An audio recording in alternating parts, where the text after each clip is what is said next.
Pisces, hi! Welcome to Mr. Queen PH at ito ang inyong energy update for June 16 to 30, 2025.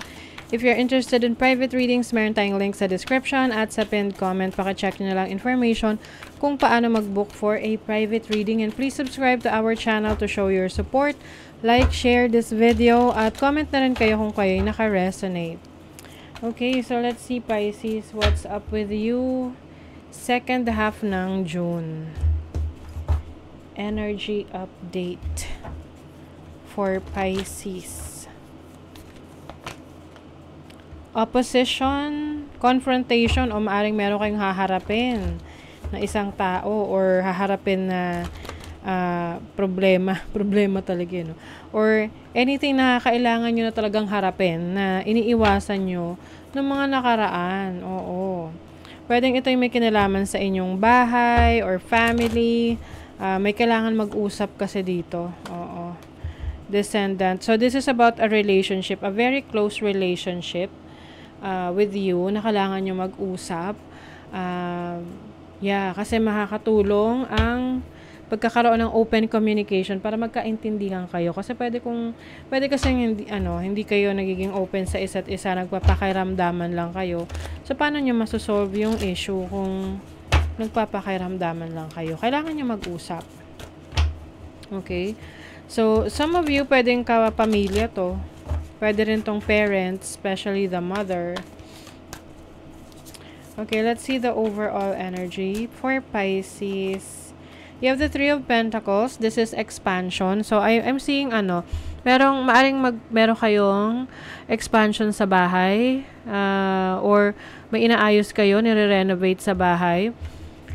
Yung iba, this is expansion ng inyong business, no? Kung meron kayong business or source of income. Pwede rin you are collaborating with someone, may tumutulong sa'yo para mas mapalago mo yung iyong career, trabaho, business, ganyan. Your challenge is the Two of Wands. So, I feel like there is a decision na kailangan mong gawin ngayong second half ng June. Kung ano yung path na iti-take mo. Kasi pwedeng meron kang ibang option sa ngayon. So, pinagpipilian mo kung alin ang mas magandang option para sa'yo. Yung iba, kino-consider nyo mag-abroad, o kaya kung may negosyo kayo, gusto nyo mag-expand sa international. So, marami kang kino-consider sa ngayon. So, ang challenge mo is kung ano yung pipiliin mo. 'Di ba? Okay, and then, I think and I also see a message here na kung magde-decision ka, mas maganda na ikaw talaga yung manggagaling talaga sa'yo yung decision na yon, hindi yung humingi ka lang ng advice sa iba at yun na yung nagpa-impluwensya or nag-impluwensya sa'yo. It has to be coming from you. Your opportunity is the Knight of Cups. So, this is an opportunity na merong offer na marireceive ka. Pwedeng this is an offer of a new career or a business or a relationship para sa iba sa inyo. Opportunity to get to know someone. Pwedeng sa negosyo mo yan, sa relationship. Your blessing is the King of Wands. So, entrepreneurial yung energy ninyo, Pisces, no? So, kung meron talaga kayong gustong negosyo na simulan, it's time to start. Kailangan simulan mo na siya. Kung gusto mo talaga yan, gawin mo na. Kasi you have a lot of passion, you have a lot of energy na magagamit mo, no? Para mas mabilis kang mag-expand. Mas mabilis mong mapaunlad yan.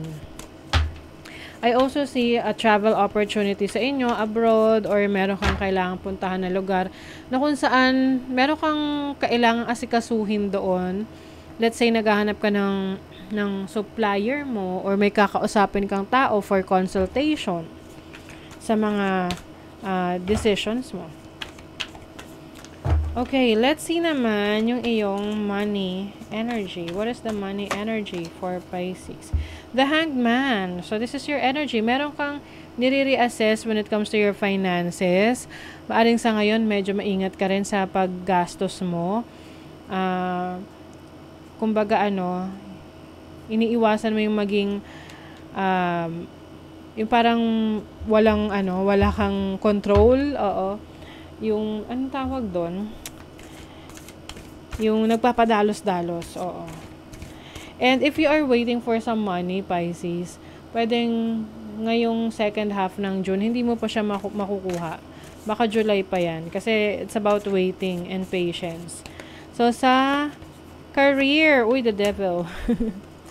Pisces. Ito kasi energy to ng Capricorn. So, pagdating sa career, I think mas magiging wais ka, no? Pagdating sa asikaso mo ng career mo, ng trabaho mo, ng business mo.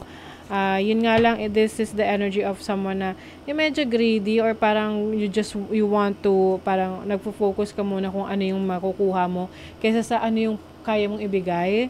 So, pagdating sa finances, career mo, or business, I think you have to consider kung ano ba yung kaya mong ibigay, 'di ba? Ano ba yung kaya mong yung effort na kaya mong ibigay for your goals, for your dreams. And doon ka muna mag-focus bago ka mag-focus doon sa ano yung magi-gain mo doon. And also, pagdating sa pag-handle mo ng finances mo, maging maingat, no? Kasi I'm sensing someone here na yung parang hindi niya masyadong na ma-manage yung kaperahan niya ng maayos. So, let's get other cards for you, Pisces. Okay. You have a decision to reconsider. So, meron kang desisyon na kailangan gawin pagdating sa trabaho mo, sa business, or sa finances mo. Pwede kasi nakapag-decide ka nito, pero hindi mo pa nagagawa. So, maaring magbabago yung decision mo. Wow! There's financial security. You are financially secured and abundant. Continue to grow and maintain stability in your career and finances. So, some of you, meron kayong i-consider na mga multiple sources of income. Kaya mas magiging stable yung iyong kaperahan.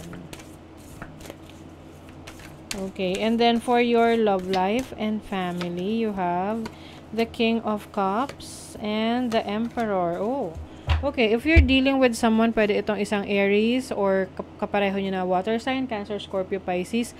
I see love in this relationship. Maaring your person that you're dealing with is someone na yung stricto siya, but at the same time, mahal ka niya. Oo. Kasi minsan kapag stricto ang isang tao, iniisip natin, baka hindi niya ako mahal. But actually, this person is very protective of you. Oo. May pagka-protector siya. And also, pagdating sa relationship, medyo rin, i-reassess mo rin if your person is nagiging masyado ng parang overbearing naman na tipong hindi ka na makakilos, hindi mo na magawa yung kailangan mong gawin dahil medyo controlling, no? So that's the downside of a person na medyo malakas ang kanyang personality. If you are single, I'm sensing someone na nagkakaroon ng interest sa'yo, can be someone na mas matanda sa'yo, meron kayong malaking age gap ng person na to. And maari ring meron dito na nagkakaroon ng interest sa inyo ang inyong boss. Uy, may engagement. Uy, may wedding. Oh my God. So, maaring may proposal, no? If you are in a committed relationship right now at napag-uusapan nyo na yung marriage, maaring kayo ay finally magsisettle down na. Ayan, no? Merong engagement and then wedding. So, I think, hindi matatagalan yung engagement ninyo. Pwedeng in less than 6 months, kayo ay ikakasal. Siyempre, hindi naman yung magre-resonate para sa lahat, no? Just take what resonates. Okay. Let's see. Ano pa? For Pisces. Love is all around you. There is love everywhere all the time. Simply acknowledge this as truth. Yes. Maraming tao nagmamahal sa inyo, Pisces. And of course, kayo yung unang-unang dapat nagmamahal at nakaka-appreciate sa inyong mga sarili. Universal laws and truths are now being revealed. Use this energy to create your reality. Yes. So it's time to create your reality. Ano ba talaga yung gusto mo for yourself, for your family, for your loved ones? At just take action. Whatever na nire-require nung pangarap mo na yan. The connection to divine guidance is within you. You are divinely guided, Pisces. So, follow your instinct, your intuition, kasi yan yung magli-lead sa inyo sa best possible decisions ninyo, okay? So, that is your reading, Pisces. Thank you so much. See you again.